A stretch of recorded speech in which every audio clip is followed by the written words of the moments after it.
Bienvenue dans Capital Humain.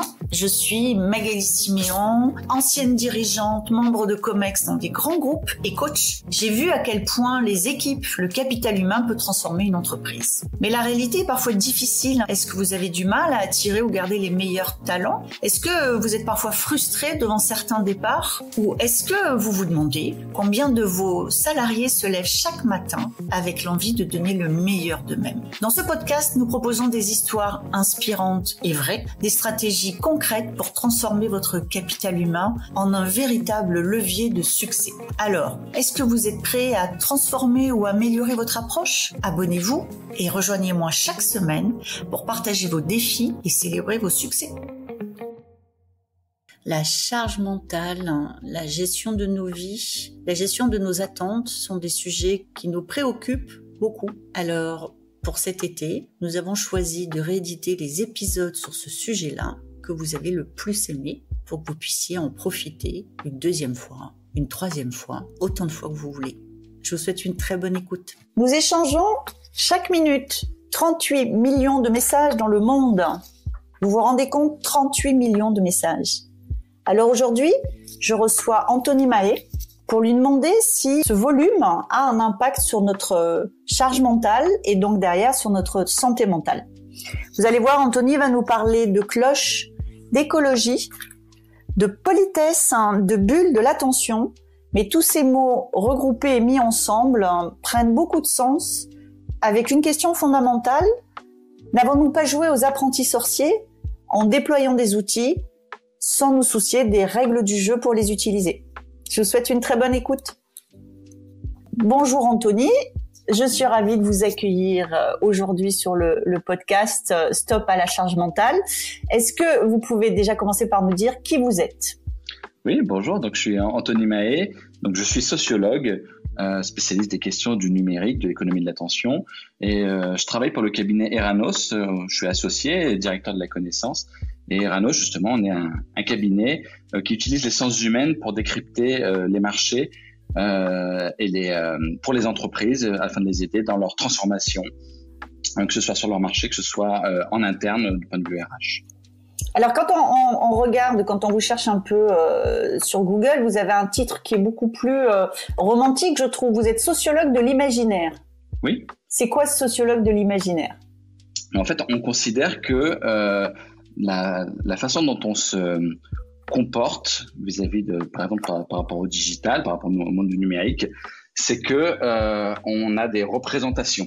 Et en fait, nous, on s'intéresse justement à la façon dont les gens se représentent les choses, construisent des récits, parce que dans les représentations, il y a du rationnel, il y a du non rationnel, et que on peut pas supposer que les gens s'approprient des objets tels que le numérique sans y ajouter un peu de dimension un peu magique, un peu ou alors un certain nombre d'idées reçues, des croyances, des peurs, des angoisses, etc. Et en fait, nous, notre rôle avec l'imaginaire, c'est d'essayer de s'intéresser justement à la façon dont on mélange un petit peu des choses justes et scientifiques et réelles avec des choses qui sont plus de l'ordre de l'angoisse, du subjectif, de crainte, de peur, et on trouve de nombreux archétypes, souvent ce qu'on appelle des archétypes, c'est-à-dire des choses qui sont dans l'imaginaire collectif depuis des siècles et des siècles et qu'on va retrouver, actualiser dans des objets très contemporains. Ce que vous voulez dire, en fait, si je traduis, c'est qu'un smartphone, c'est pas juste un smartphone, c'est autre chose. Non, un smartphone, c'est avant tout un objet et un moyen de communication. Et les façons qu'on a de communiquer et la façon dont on s'y prend pour communiquer, elle est inscrite justement dans des règles sociales, dans des normes en réalité, dont on ne prend pas forcément conscience, et que ça vient actualiser tout à coup des nouvelles tensions, des manières d'échapper, des manières d'échapper à la règle. Et on voit, par exemple, avec les smartphones, que mettre cet objet entre les gens, c'est pas sans incidence. C'est-à-dire que les gens vont se détourner de certaines règles qui avaient été pourtant édifiées de certaine façon dans les conversations ordinaires, dans la vie quotidienne, etc.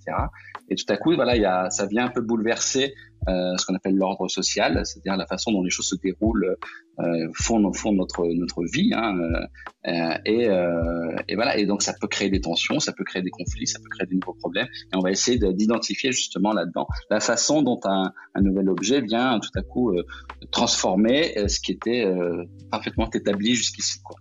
Est-ce que vous pourriez me donner un exemple de règles qu'on transgresse avec nos smartphones, de règles établies qui sont transgressées? Ouais, mais typiquement, si on va sur le sujet de la question de l'attention, on a un moyen de communication qui est autour de la question de la sollicitation. La sollicitation est un sujet important parce qu'en fait, on connaît depuis des siècles un des plus grands moyens de solliciter les gens et de faire communauté autour de ça, c'est faire sonner les cloches. Vous savez, c'est faire sonner les cloches dans une ville, les cloches de l'église ou la sirène d'une mairie, par exemple. C'est quelque chose d'extrêmement codifié, d'extrêmement normé, qui est toujours discuté. Il y a beaucoup de procès, les néo-ruraux dans les campagnes qui sont pas contents d'entendre la cloche de l'église sonner, etc. Donc on voit que ça dérange. Et c'est intéressant parce que le téléphone, de ce point de vue-là, si on fait la comparaison entre la façon dont on utilise les cloches très réglementées, c'est le maire de la ville qui a la seule autorité pour donner l'autorisation de faire sonner les cloches. Et avec le numérique, on a ces petites cloches de YouTube, ces petites cloches de notification qui en fait sont complètement aujourd'hui débridées. C'est-à-dire ça sonne à n'importe quelle heure, n'importe comment, etc. Et c'est intéressant de voir, particulièrement avec les smartphones, que d'une certaine façon, c'est comme si à tout moment de la journée, des gens faisaient sonner les cloches de l'église en permanence, pour des personnes en particulier, et la façon dont on utilise ce moyen de communication, donc les notifications, les applis, les emails, les messages, etc. C'est comme si on se mettait à faire sonner toutes les cloches à tout moment de la journée, sans aucune structure, sans aucune règle.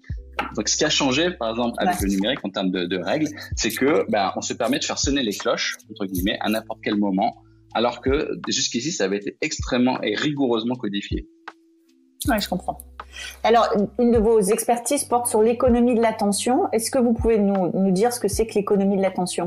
Oui, l'économie de l'attention, c'est un terme qui est apparu justement avec un économiste qui s'appelle Herbert Spencer, qui faisait en fait le constat que on a un modèle économique en fait qui est beaucoup tourné vers la publicité et la communication, et que à un moment donné, avec les moyens technologiques de diffusion, on allait de plus en plus pouvoir diffuser et répéter des messages. Et l'économie de l'attention apparaît à partir du moment où il y a un tel niveau, tel volume d'informations en circulation, que la capacité d'attention, c'est-à-dire qu'en face, il faut des gens qui ont un cerveau et qui sont capables de trier l'information, de trouver les points saillants, de s'approprier toutes ces informations, etc. Et on est arrivé à un point de rupture assez rapidement dans les années 90-2000, particulièrement avec l'explosion du digital, où en réalité, on a beaucoup plus de volume d'informations que de capacité d'attention disponible. Et à ce moment-là, il y a une économie de l'attention parce que en réalité, ce qui compte, c'est de réussir à capter l'attention d'un public dans un volume et dans un bruit, dans un brouhaha même, on pourrait dire, numérique, et qui fait que la valeur véritablement aujourd'hui sur les plateformes numériques, etc., c'est de réussir à aller capter cette attention. Et on met tout en œuvre dans cette économie, justement, en termes de design, en termes d'applications, en termes d'outils numériques, etc. On met en place des choses pour réussir justement à attirer l'utilisateur qui est assailli d'informations de partout, pour l'attirer vers soi. Donc l'économie, c'est cette compétition pour capter le peu de temps de cerveau disponible, comme on parlait le patron de TF1 à une certaine époque, qui reste. Ce qui veut dire que cette économie pour capter mon attention, elle va être contributrice de ma charge mentale, parce que j'ai déjà dans ma tête des tâches de fond qui est tout ce que je dois faire, et en plus mon cerveau est sollicité par l'extérieur et distrait finalement par l'extérieur, et les deux se mélangent dans ma tête. Oui, en fait c'est ça. On a d'un côté donc une compétition pour l'attention qui a généré donc le fait que tout le monde veuille communiquer, prenne ce droit de communiquer. Et donc du coup, on a on a saillie de messages, d'emails, de notifications. Voilà, c'est 38 millions de messages, 18 millions de SMS, 187 millions de courriels chaque minute quand même dans le monde. Chaque minute. Ah oui, j'allais vous demander c'est quoi là, chaque minute. C'est ça, oui. C'est 38 millions de messages. Voilà, donc ça veut dire que un individu moyen, il y a différentes études qui mesurent ça, mais on reçoit 150 notifications par jour en moyenne. Donc c'est toujours cette petite cloche qui nous fait, ou cette petite vibration qui nous dit waouh, on aurait quelque chose qui est censé nous intéresser, et en fait on est coupé très régulièrement dans notre quotidien. Donc on a un quotidien qui est très haché en réalité, et particulièrement avec l'émergence des smartphones, parce qu'en toute situation, on se retrouve à être sollicité, à recevoir ce son de cloche ou cette petite vibration qui nous sort de là où on est. Donc ça, c'est ce qu'on appelle la crise de l'attention. Il y a une sursollicitation qui fait qu'à bout d'un moment, on n'arrive plus à se plonger profondément dans des moments de concentration. On a du mal à trouver ce qu'on appelle des bulles d'attention, qui sont très importantes, notamment pour la santé de notre cerveau. Et donc on est haché. Et évidemment, ce qu'on avait oublié, c'est qu'en plus de ça, il y a déjà évidemment le cerveau, il est pas vide quand il reçoit tous ces messages. Il y a déjà un certain nombre de charges. Il y a pas de neutralité au départ. Et donc on a un contexte de surchauffe qui vient s'ajouter à la charge mentale, la charge sexuelle, la charge contraceptive.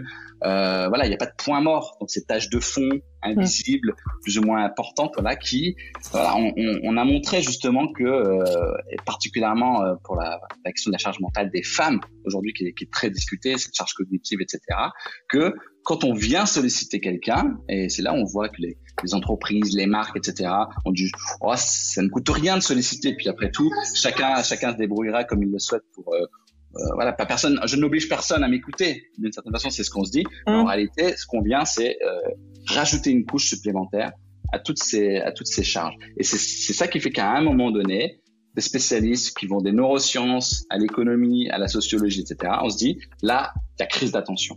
Il y a crise d'attention parce que c'est trop. On est dans un volume inédit de messages en circulation aujourd'hui, de sollicitations, et ça pose réellement un problème, en particulier avec des enjeux de santé. D'accord. Et parce que on entend beaucoup dire aujourd'hui que nous sommes tous moins attentifs, mais quand je vous écoute, c'est pas que je suis moins attentif, c'est que je suis beaucoup plus sollicitée. Oui, on parle de effectivement, il y a beaucoup d'idées reçues et il y a beaucoup de controverses en tout cas sur ces questions on serait en train de perdre notre capacité d'attention. Je pense pas qu'on est en train de perdre notre capacité d'attention. Personne n'a été capable de mesurer ça en réalité. Il y a ce mythe du poisson rouge. On parle, on dit on se rapprocherait du niveau d'attention du poisson rouge. En réalité, personne n'est capable non plus de mesurer le taux d'attention d'un poisson rouge, etc. Donc je pense qu'il faut faire très attention. Il y a énormément de fausses informations ou d'informations très approximatives qui se veulent scientifiques sur ces questions-là. Et je pense pas que le débat il a pas lieu autour de on a moins d'attention qu'avant. C'est surtout qu'on a plus d'informations à traiter qu'avant. Et là le réel problème. On est plus sollicité qu'avant parce qu'on n'a pas réussi à délimiter, créer des brides ou des soupapes pour mieux contrôler justement la façon dont on sollicite les gens. Et si j'ai bien compris ce que j'ai lu en préparant cet entretien, de votre point de vue, il y a plusieurs types d'attention. Oui, ça aussi, c'est quelque chose, et c'est une autre façon de répondre à votre question précédente, c'est de se dire, on perd pas d'attention, c'est qu'en réalité, aujourd'hui, on a un volume d'informations qui, en fait, s'adresse à surtout un seul régime d'attention. Il faut avoir à l'esprit que l'attention, en gros, elle fonctionne sur 4 types de régimes. C'est assez simple à comprendre. Et il y a le régime qu'on appelle, et c'est Dominique Boulier, qui est un sociologue spécialiste de la question, qui les a mentionnés et décrits. Il dit il y a un régime qui s'appelle l'alerte. L'alerte, c'est la notification, c'est l'information flash, c'est le truc un peu sensationnel, c'est le truc qui fait irruption, breaking news, etc. C'est le truc qui tout à coup surgit et devrait donc du coup nous accaparer. Donc ça, c'est une manière d'attirer l'attention, c'est alerter. C'est la fonction des cloches. Si on parlait tout à l'heure, quand on fait sonner une cloche, en général, c'est qu'il y a quelque chose d'important. Ouais, on fait pas ça juste pour s'amuser. Et le problème, c'est que, et on le voit bien, c'est que quasiment il y a une aspiration d'un grand nombre, je dirais pas l'intégralité, mais d'un grand nombre de messages de communication qui sont sur ce régime d'alerte. En fait, on pense que communiquer, c'est alerter. Il faut que ça surgisse immédiatement. Il faut que par un design, par le son, etc. Il faut que, poum, on fasse irruption tout à coup. Ok, ça c'est une façon d'alerter. Mais si on ne fait que alerter sur ce modèle-là, vous savez, c'est le mythe de Pierre qui crie au loup. À force, les gens ils écoutent plus. Ils disent oui, c'est encore Pierre qui nous dit ça. Et c'est exactement ce qui se passe en réalité pour les marques qui communiquent sur le système d'alerte. C'est que alerter sur le fait qu'il y ait 15% de promotion, normalement c'est pas une alerte quoi. Et je pense qu'on a confondu justement et surmobilisé ce régime-là. Il en existe d'autres justement, et c'est en ça que l'attention elle n'est pas en danger de ce point de vue-là. Ce qui est en danger, c'est de tout mettre sur l'alerte. Et les autres, c'est très simple, c'est la capacité de projection. Il faut donner à la projection, régime de projection, c'est donner la possibilité aux gens de réfléchir. Donc c'est donner un document où on prend le temps un petit peu de se projeter, de réfléchir, de calculer, de penser au passé, etc. pour essayer de réfléchir. Donc ça, c'est la concentration. Demander un petit peu aux gens de se concentrer, et c'est ce que font très bien les écoles, par exemple. On demande aux élèves je pense qu'aujourd'hui, il faut quand on se sollicite aussi entre les gens, les marques vis-à-vis de leurs consommateurs ou au sein des entreprises, donner des possibilités aux gens de se solliciter, mais pour se concentrer aussi. Voilà. Et ça, c'est important. Notre cerveau, il a besoin de réfléchir comme ça. Il y a aussi l'immersion. On a découvert avec la vidéo et le jeu vidéo aussi, par exemple, c'est des processus d'immersion. C'est pas être inactif que de regarder une vidéo. On a ces vieilles idées reçues sur on est passif devant un écran, etc.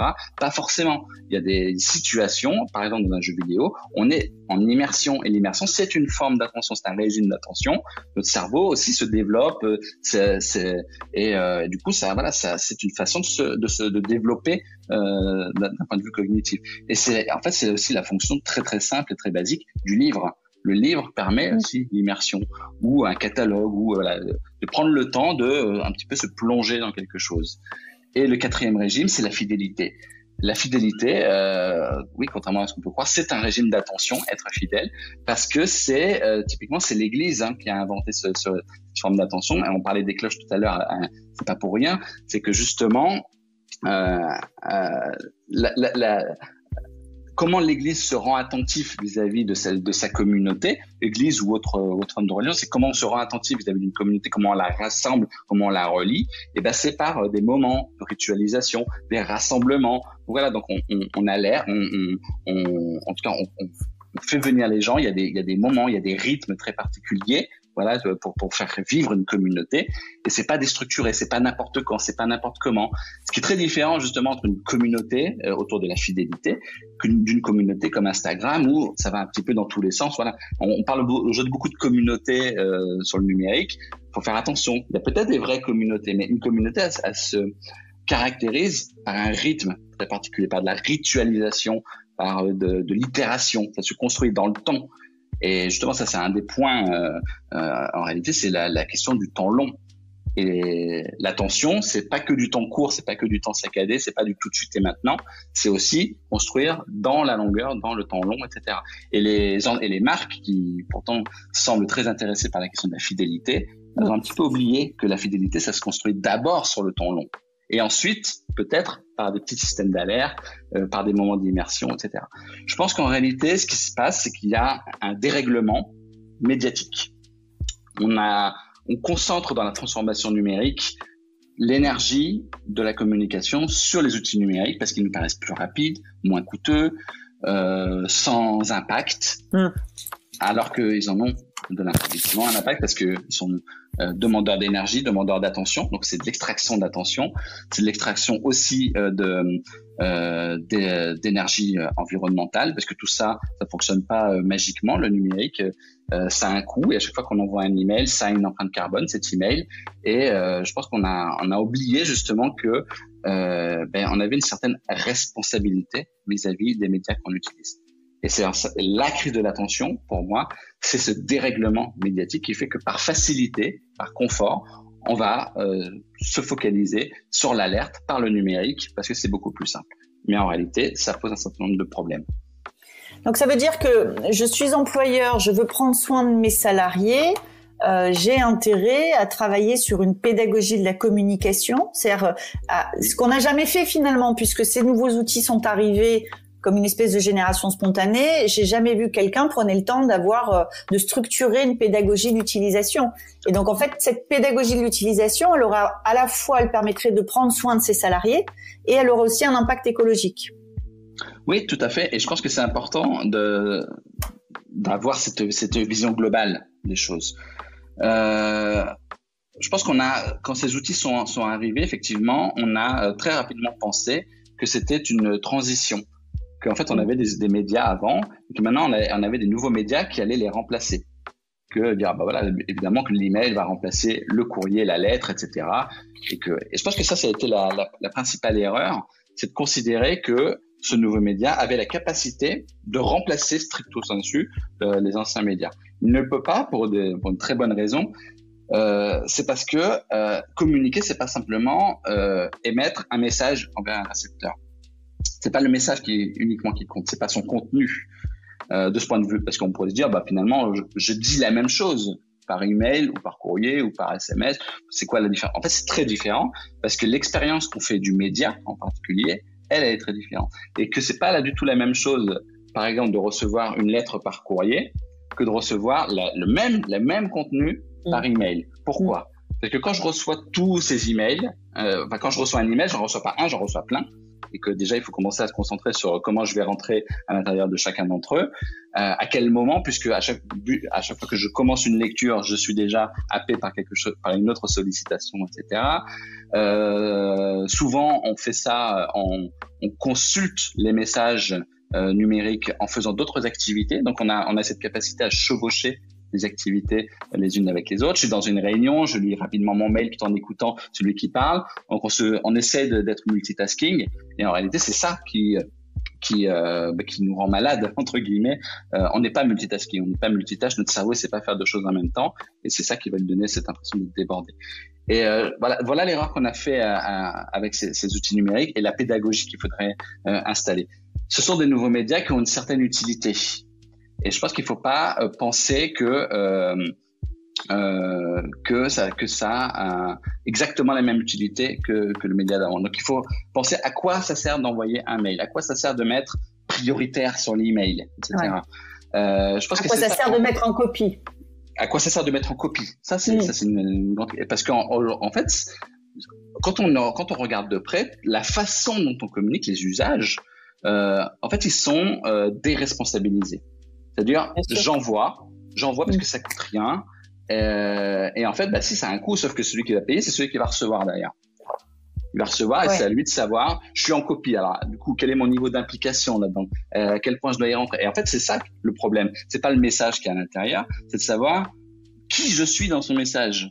Comment je dois m'impliquer à l'intérieur. Et c'est ça qui provoque cette surcharge mentale. C'est-à-dire, tout à coup, je me demande, on crée des incertitudes parce que la façon dont on échange, particulièrement dans le monde de l'entreprise, les emails, en réalité, on oublie d'impliquer le récepteur dans le message qu'on lui envoie. On lui envoie, point. Donc ça veut dire que d'une certaine façon, c'est comme si on envoyait un mail à un ordinateur et pas à une personne. Oui, c'est vrai. Oui, c'est vrai. C'est vrai. Et c'est la même chose pour les plateformes, etc. On poste des choses sans se soucier de savoir si c'est vraiment important. Et en vous écoutant, je me disais que si j'applique à moi, c'est comme si je voulais avoir un délai de réaction qui était proportionnel au temps qu'avait mis le message pour m'arriver. Donc vous avez raison, quand je reçois un courrier par la poste, je le pose sur mon bureau et je vais l'ouvrir dans la journée. Mais voilà, quand je reçois un mail, et bon, je me suis beaucoup soignée, mais quand je reçois un mail, j'ai cette espèce d'impression qu'il faut répondre tout de suite. Ouais. Parce qu'il est arrivé très vite, donc il faut que ça reparte très vite. Et en fait, j'avais jamais factualisé ça, qui est que finalement, je m'impose un rythme sur le mail et que je m'impose moi-même, en fait. Je pourrais décider de répondre plus tard. Je pourrais décider de répondre à tous mes mails le soir, par exemple. Et on va vous remercier pour votre réactivité, d'ailleurs. Ouais, bien sûr. Et évidemment, même sur les mails, par exemple, de réclamation consommateur, voilà, ils sont très frustrés, les gens, quand ils envoient un mail, de pas avoir la réponse. Donc, en fait, on a installé, en fait, cette idée qu'il fallait de l'immédiateté ou de l'instantanéité dans nos échanges. Ben, il en faut sans doute à certains égards, mais je pense qu'on confond tout et on a tout mis dans le même bateau. Ouais, je suis d'accord. Et je pense que ça, et la pédagogie, elle vient non pas puisqu'on insiste beaucoup aujourd'hui dans les solutions qu'on imagine, parce qu'on prend conscience de ce problème dont on parle là. Sauf que les réponses sont souvent du point de vue du récepteur. On va l'aider. Bon, on va vous aider à mieux gérer vos emails, à gérer votre temps, à vous aménager des choses, etc. Le problème, il est pas tellement là. Enfin, sans doute que c'est toujours bien de le faire, mais surtout du point de vue de comment on sollicite, les règles de la sollicitation. Comme je disais, solliciter, en réalité, ça devrait pas être un acte anodin. Je pense qu'on a complètement banalisé l'idée de solliciter et de faire sonner une cloche. Et que c'est ça qui nous pose problème aujourd'hui. Et la pédagogie ou les systèmes RH devraient se concentrer là-dessus. Et je pense que parmi les différents types de solutions, il y a à se concentrer sur la diversité des choses. On sait qu'il y a une diversité d'attention. Je pense que pour communiquer, même dans une entreprise, on peut utiliser toutes ces formes d'attention, fidélité, projection, et ça veut dire aussi varier les médias. Donc ça veut dire on mise pas tout sur le mail ou sur la messagerie instantanée de l'entreprise. C'est que il faut aussi par moment choisir du magazine, redonner du papier, des choses comme ça. Pas pour le plaisir du papier, pas parce que je suis je suis pas un défenseur particulier des médias traditionnels ou quoi. Il s'agit pas non plus de faire un débat sur l'empreinte écologique. Tout pollue en réalité. La question c'est faire en sorte que on puisse suffisamment varier les médias, y compris la conversation, y compris. Je pense que les gens par facilité envoient un mail alors que leur collègue il est à 2 mètres et que c'était pas une information qui nécessitait de passer par mail. Ouais. Et je pense qu'on a besoin de se redonner des limites, des contextes. Et peut-être que les RH pourraient, les ressources humaines, dans leur fonction, pourraient justement essayer de redéfinir ce cadre qui manque, qui est extrêmement lâche aujourd'hui. Et on a plusieurs médias à notre disposition, y compris la rencontre physique. Et je pense qu'on a besoin de tout. Ouais, quand je vous écoute, en fait, je me dis finalement, le mail n'est pas un média de conversation. Non. Et c'est devenu dans les entreprises un média de conversation. Et quand je vous écoute, ce que ça me suggère, c'est finalement, il y a des notions de règles de politesse. C'est vrai que je vais pas appeler quelqu'un à 22 heures, je vais pas aller frapper à la porte d'un bureau à des heures. Et par contre, j'envoie le mail n'importe quand. Et je me dis au moins, mais moi je l'entends, et au moins c'est parti, je me le suis sorti de la tête.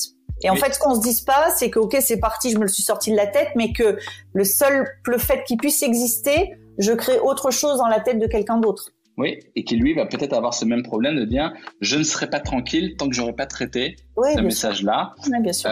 parce que des gens sont consciencieux, etc. Et ça va rester une charge justement supplémentaire tant qu'il n'aura pas traité. Donc il va le traiter, et quelle que soit l'heure et quel que soit le jour de la semaine. Et bien sûr qu'on parle du droit à la déconnexion aujourd'hui, donc on voit que ça évolue, mais quand même on est loin du compte. Et je pense que quand un mail commence à revenir avec 4 ou 5 fois avec des éléments, avec une personne je pense que ça devient de la conversation et en réalité c'est plus le lieu, quoi. C'est plus le lieu. Et ça, c'est des choses que les entreprises doivent aider leurs salariés en fait à comprendre et à mettre en pratique pour prendre soin de tout le monde. Ouais. Eh ben, écoutez, merci beaucoup, Anthony. C'était passionnant. On va essayer d'appliquer chez Lily et puis je vous dirai ce que ça donne, hein.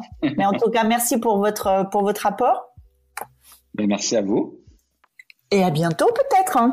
Merci d'avoir été avec nous aujourd'hui. Si vous avez aimé cet épisode, pensez à le partager avec vos collègues ou avec d'autres dirigeants et à nous laisser une petite note. Ça fait toujours plaisir et ça nous aide beaucoup. Vous souhaitez en savoir plus? Abonnez-vous pour rester avec nous et sentez-vous libre de nous faire part de vos réflexions en commentaire. J'adore ça. Et si vous avez envie de partager votre histoire ou vos expériences, n'hésitez pas à me contacter sur mon site Lily facilite la vie info. À bientôt dans Capital Humain, le podcast pour que les salariés soient heureux et productifs.